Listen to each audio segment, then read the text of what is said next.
Hello again. Welcome to another edition of the Small Caps podcast. I'm Peter Kapsanis. Well, with the instability in the Middle East, coupled with the ongoing war in the Ukraine, oil and gas prices seem to be going only one way, and that's up. The cost of energy is a recurring theme not only around the business table, but also at the dinner table. So where to from here? To give us some insight into the machinations of gas and energy prices, I'm joined by John Phillips, Managing Director of Blue Energy. That's ASX code BLU. John, good to have your company. Thanks very much, Peter. Appreciate the opportunity. Excellent. Firstly, can you just recap for us the Blue Energy story, John, and give us a bit of background of where the tenements lie? Sure. Blue's got acreage in the North Bowen Basin and also the Surat. We're in the North Bowen Basin. It's the most mature asset. We've drilled a series of pilot wells. They'll be shortly back on test next week. But the aim is to get gas into the domestic market from that pilot project, which sits immediately adjacent to the Moranbah gas field, which has been recently acquired by Queensland Pacific Metals Energy subdivision. And so they're taking over operatorship of that facility. They need gas, and they're keen to talk to us, and we've in fact signed MOUs to have access to that facility, which will get us into the northern Queensland market. Our ultimate aim is to get the whole Northern Bowen Basin connected to the southern market or East Coast market, where there is a definite requirement for more additional gas, as has been the case for the last 8-9 years. With every opportunity that the ACCC or AEMO get, they require more gas.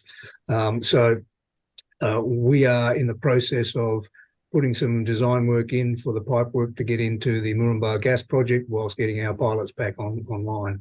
There are a number of, and that's just from one particular block in what we call 814, the Sapphire Block. We have other blocks around there in close proximity, and it's all around the Moranbah, Nebo, Collinsville area. So we've got around about 3,200 petajoules, 3,300 petajoules of gas sitting in around there in the contingent resource category. So we're trying to bring that to market as a domestic gas play.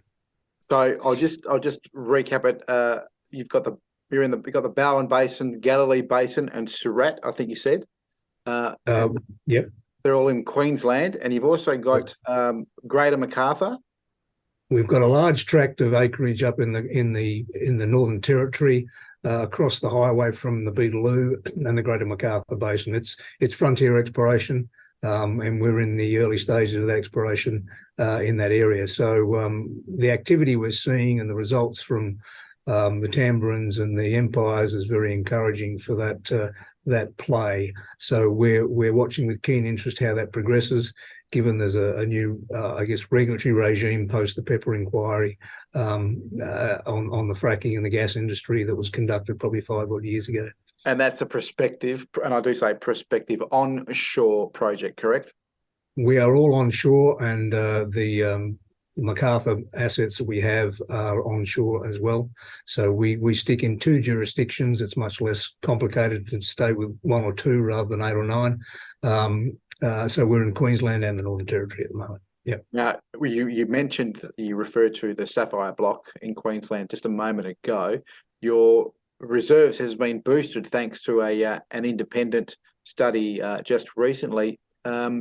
Tell me, what's the long-term benefit and then the significance of the fact that you've got a boost in resources?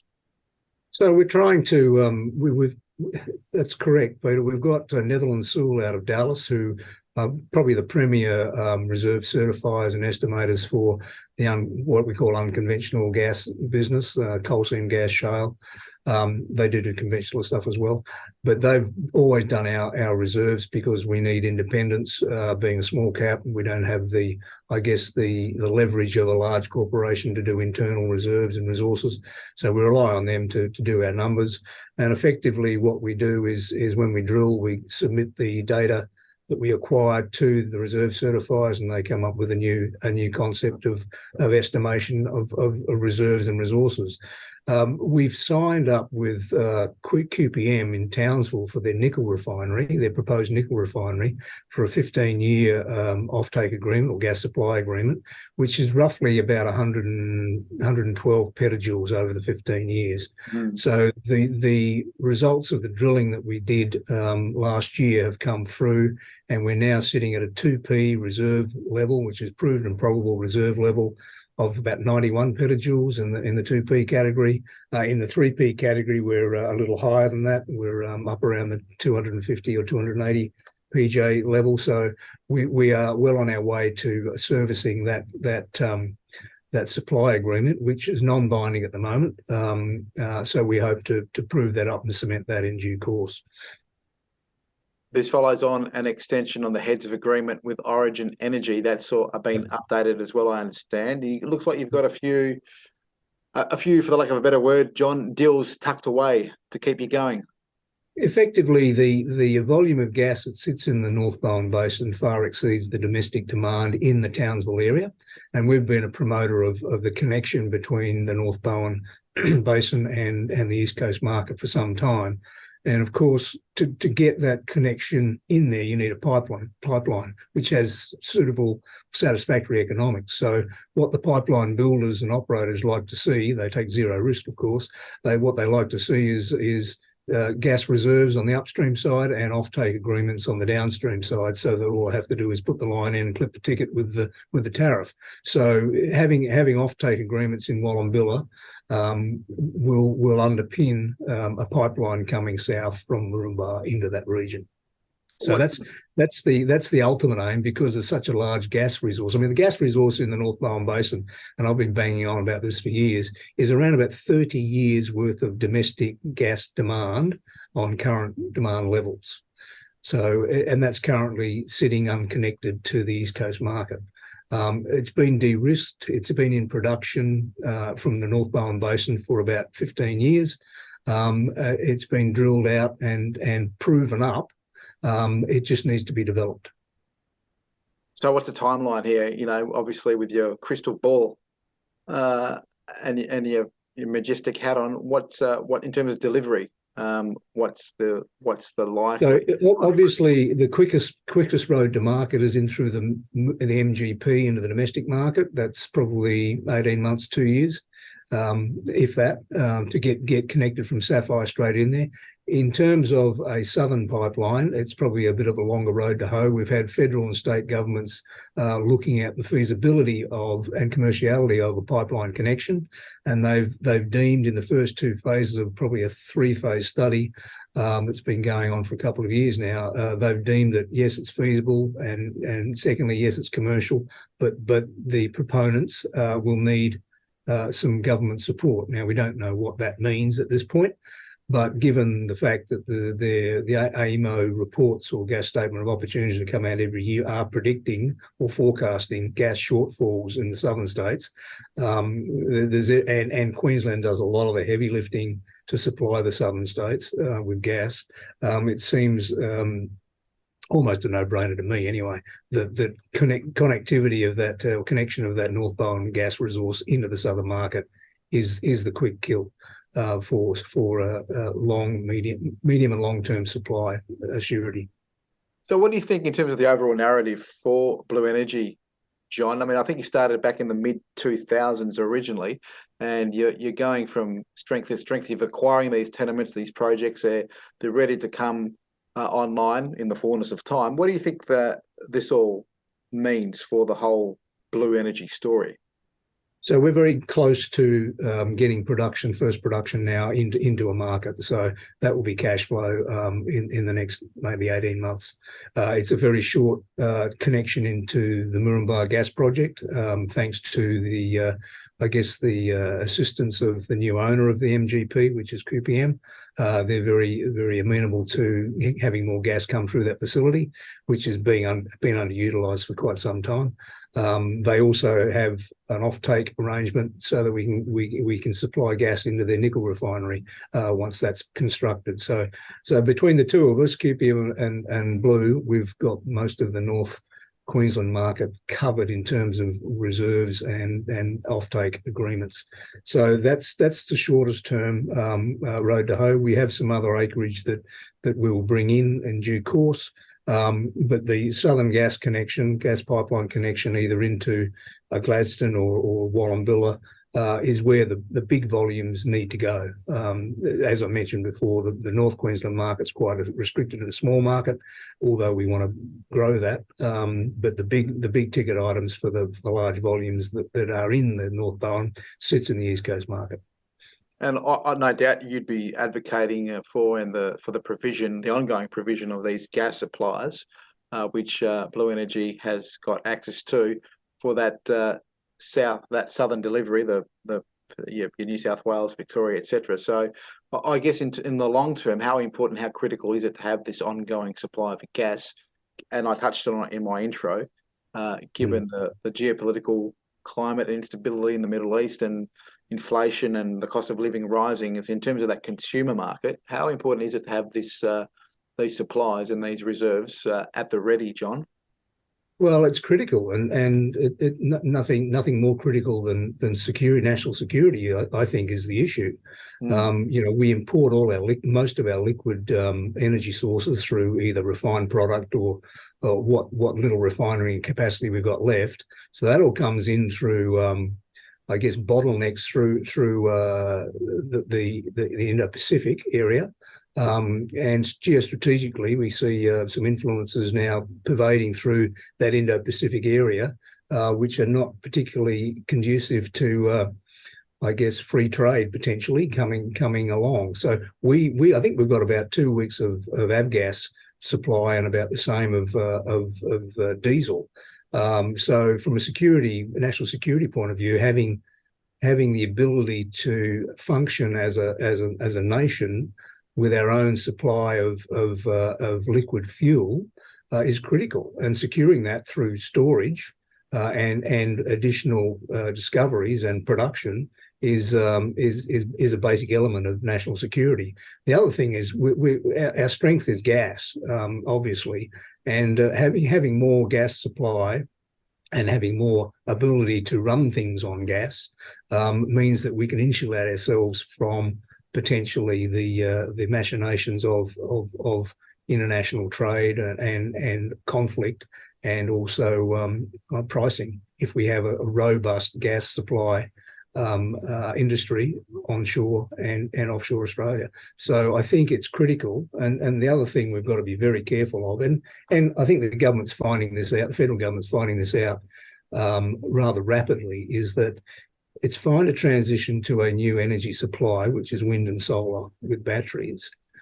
But if you can't make that transition overnight, and if you're shutting down coal-fired power because A, it's uneconomic, and B, it's not the cleanest thing that the government wants to see, so they don't promote it, then you're leaving yourself with a huge gap in terms of ability to provide electricity on a sustainable and reliable basis when you need it. So there's a couple of things that are, I guess, coinciding. The stars are aligning in a negative way. You've seen, I guess, the delay in Snowy 2 and the cost blowout. That was going to be providing a large capacity battery, if you like, for renewables going forward. That's now been pushed out, and I don't think you'll get much electricity out of that till 2028, 29, and at a massive cost. You're seeing the cost and logistics of getting upgraded transmission lines. The penny's finally dropped. Putting direct current in through an alternating current grid is not easy, and it does destabilise it. So you're seeing the difficulty in laying new transmission lines across the country to cater for this decentralised wind and solar arrays that we now need. So there's that aspect. Those projects, or the transmission line projects, are going to be more expensive and be delayed, and will go through issues about land access and accessing suitable easements is going to be problematic. And then you see the rollout of a lot of the wind projects. They're getting held up with environmental approvals. You're seeing pushback from a lot of people who think that these things are are problematic from an environmental point of view. The Bob Brown case down in the offshore of Tasmania, you're seeing a lot of stuff in North Queensland that is now hitting hurdles with environmental approvals.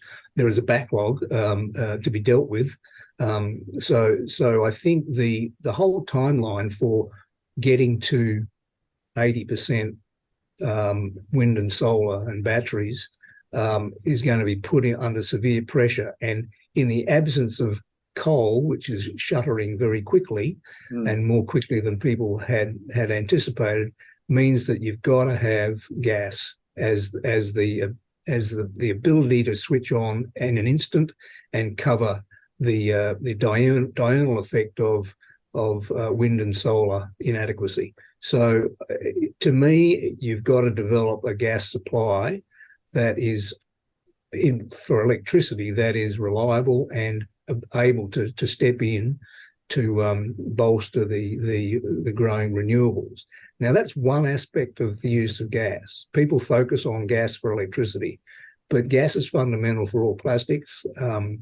A lot of manufacturing, it can't be substituted in a lot of manufacturing. You need it for glass manufacture, you need it for brick making, and you've got the shortage of housing and the burgeoning housing industry, or the required burgeoning housing industry, is going to require bricks out for another 100 years. So if you can't supply gas to fire your kilns, to fire your bricks, you got a problem. So there's a whole range of uses of gas that are beyond just electricity. And I think, as we saw with COVID and the supply chain issues, you've got to be resilient and reliable, self-reliant in terms of manufacturing the goods that you need for your society to run, and also provide the energy on a reliable 24/7, 365 basis. Otherwise, the standard of living will decline.